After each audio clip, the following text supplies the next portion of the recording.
everyone, I am Casey Zappala. This is the first lecture for Chapter 1. Chapter 1 is really a chapter on, I can't find my pen. Oh, here it is, sorry. It's really an introductory chapter to all kinds of tax, okay? Not just federal taxation, not just income taxation. I'm sure you all know Accounting 343 is actually a class on individual federal income tax. This chapter is meant to be broader. It's really an introduction to all different kinds of taxes, not just federal and not just income tax. I like that this chapter is in the book because as accountants and as financial advisors, it is important to understand more than just income tax. And quite honestly, that's all that's really taught in college, whether on the undergraduate or the graduate level, is federal income tax. And you guys have very little exposure to taxes other than the federal income tax. So this chapter may be the only exposure that you get in your college career. So yes, we're just spending a week on this, but I think it's an important week because it may be the only time that you see this stuff. And as taxpayers in this country, it's important to know. So you can follow along with me in the slides if you want. The slides are not going to be projected up behind me, but you can find them and follow along. So each chapter has some, what they call them, big picture facts. And the facts are meant to be applied to the concepts as you learn them. In some chapters, I really like the big picture facts. In other chapters, I kind of skip them, okay? And this chapter has some pretty good big picture facts, so we're going to go ahead and talk about them. You can find the big picture facts on the very first page of every chapter. So if you need to go back and take a look at it, it's a good place to go. So the big picture facts for this chapter. We have Travis and Betty Carter. They're married. They have 2 kids, April, who's 17, and Martin, who's 18. Travis is an engineer, and Betty is an RN.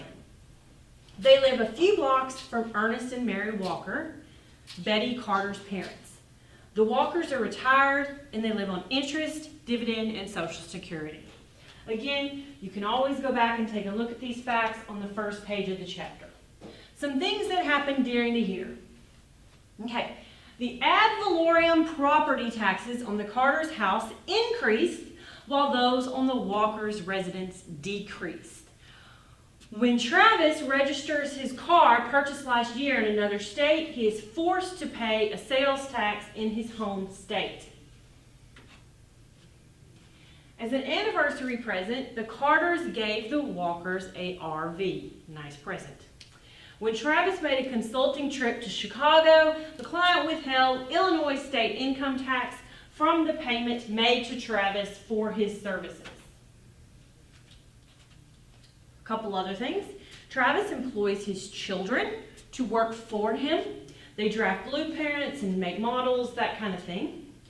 Earlier in the year, the Carters are audited by their state on an income tax return filed several years ago. Then later in the year, they are audited by the IRS on the same 1040 they filed for that year. In each case, a tax deficiency and interest were assessed. The Walkers were also audited by the IRS, but unlike the Carters, they did not have to deal with an agent. They settled the matter strictly by mail. So those are the tax things that happened this year, and we will talk about each of those things as we go on through the lecture. So looking at slide 7. Kind of the history of income taxes, federal income taxes. We started out with federal income taxes, and then later along came state. Okay, so in 1861, the first income tax came into play. What happened in 1861? Well, Civil War was right there, okay? So, of course, really this tax was there to fund the Civil War. This was later repealed immediately after Civil War. In 1894, there was a new federal income tax, and it was enacted, but it was later found to be unconstitutional for various reasons.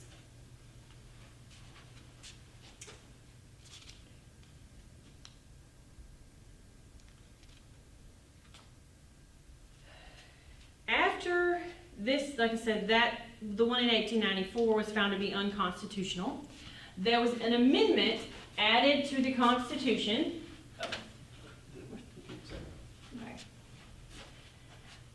which happened in 1913. So in 1913, the U.S. Constitution had an amendment.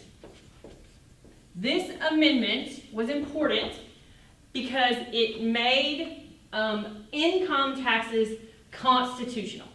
Okay? So 1913 was an important year in that, because before this amendment to the Constitution, we really did not know if income taxes were even constitutional. Okay, so our first, and this is really covered in chapter 2, but I think it makes sense to talk about it now. The first tax code was in 1939. The second tax code was in 1954, and the third one was in 1986. The 1986 tax code is the one that we use now, okay? 1939 was the first one, 54 was the second one, and really all they did between this one and this one is a lot of renumbering, honestly. But the 86 was when Ronald Reagan was president, and a lot of things changed in the tax code. So this is the code that we use now. Of course, there are amendments that happen all the time to it, but this is our current code, is this 86 code. Okay? So slide 9 is really just meant to break out the different kinds of ways that the federal government gets income. Okay? And really this slide is all about income from taxes. There are other ways that the federal government gets income, like mineral royalties, for example. But this is how the federal government gets income from taxes. And this is from 2016. So if you take a look at this slide, individual income taxes composed 47%, corporate income taxes 13%, Social Security 32%, and so forth and so on. So you can see that individual income taxes composes almost the majority of how they're getting their income from taxes.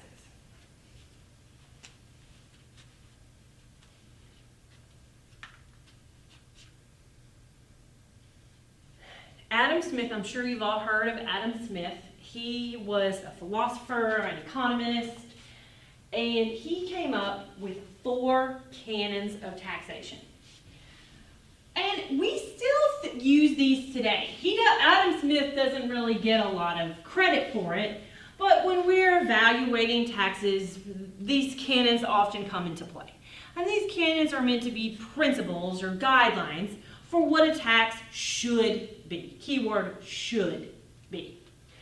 So his first canon of taxation is equality. Second, he talked about convenience. Third, certainty. And fourth, economy. Okay? So what are these different things? Equality means each taxpayer is getting fair and equitable treatment. Is that present in the current tax code? I'll leave that for you to decide. But some things to think about is the marriage penalty. Sometimes you pay more taxes just by virtue of being married. His next canon was all about convenience. It needs to be easily assessed and collected with very little administrative costs. Certainty.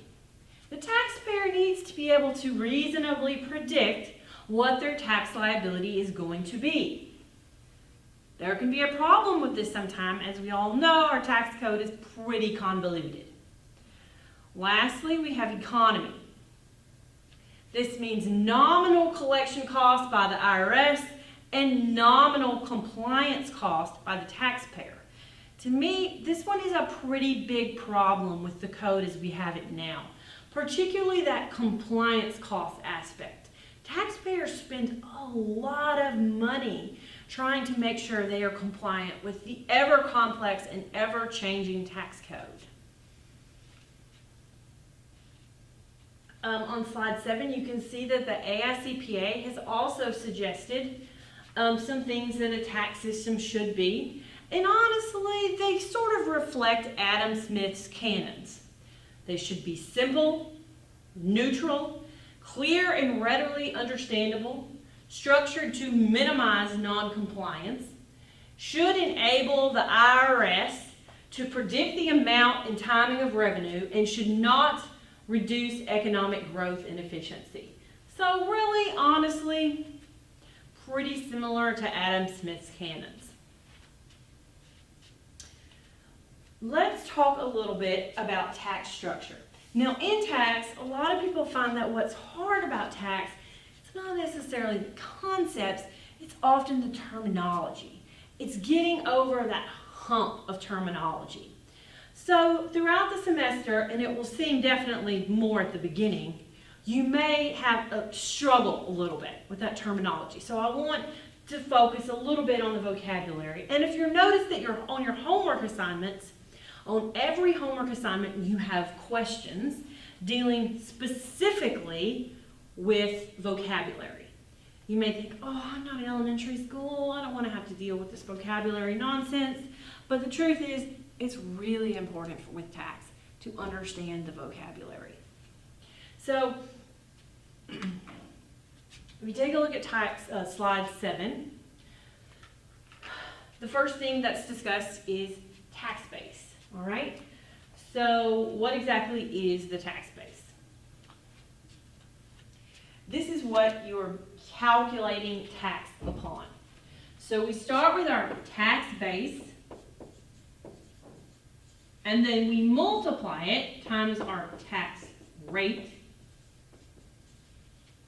and that equals our tax liability, I guess I should say, or taxable income.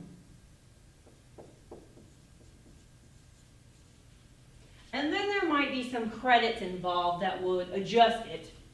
So you might have some credits here, and then that gives you your tax liability.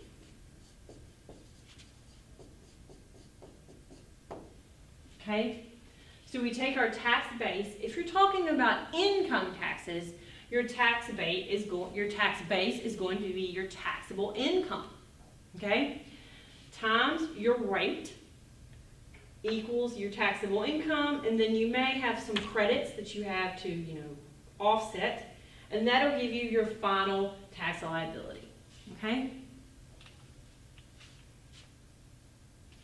I really shouldn't say tax income. This is a little confusing.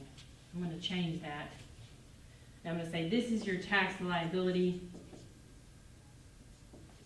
prior to credits.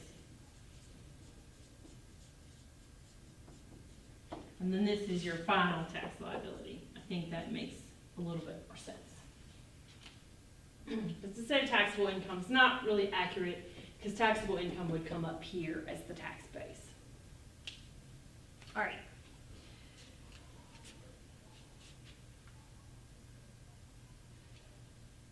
Some taxes are progressive and some are proportional. So what does that mean? A proportional tax rate means that the rate is the same across the board. It doesn't matter what your base is, the rate is the same for everybody. A good example of a proportional tax is the sales tax. Everybody has the same sales tax rate. It doesn't matter whether you shop at Walmart or you shop at Whole Foods. Okay? It doesn't matter.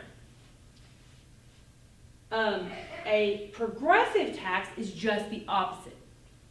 It very much matters what your tax base is. The higher your tax base, the higher your rate.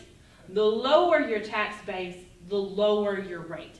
So we have differing rates depending upon your tax base. Okay? A great example of a progressive tax is, of course, your income tax, because we use progressive rates. Currently, the highest tax rate for an individual is 39.6%. So it's pretty high. And if you look on slide 13, they give you an example of the tax burden with a proportional tax versus a progressive tax at different levels of income. So you can take a look at that example and see how it does differ. So with $10 of income on slide 13, we have a proportional tax at 30% of $3. Okay? We have a progressive tax of $3 at 30%. With $20 of income, we have a proportional tax of $6 at 30% and a progressive tax of $7 because it's going to be taxed at 35%. As you can see, we have a higher rate because our base is higher, and so forth and so on. Okay, so we're going to talk about some different types of taxes here. Okay, we're going to talk about property taxes, transaction taxes, death taxes, gift, income taxes briefly, and employment taxes and some other taxes that are out there. Like I said, I really like this chapter, okay, because it does give you an overview of different kinds of taxes. So there is a chart that's out there on D2L. It's a helpful chart. The publisher of the book made it, and it covers different taxes. It has all the different taxes on the left-hand side, and then it shows you, by virtue of a check mark, whether these taxes are incurred at the federal level or the state level or the local level or any combination of them. So it is a pretty good chart to take a look at. I encourage you to see that. Okay? Use it as we're lecturing. Alright, so the first tax we're going to talk about is the property tax.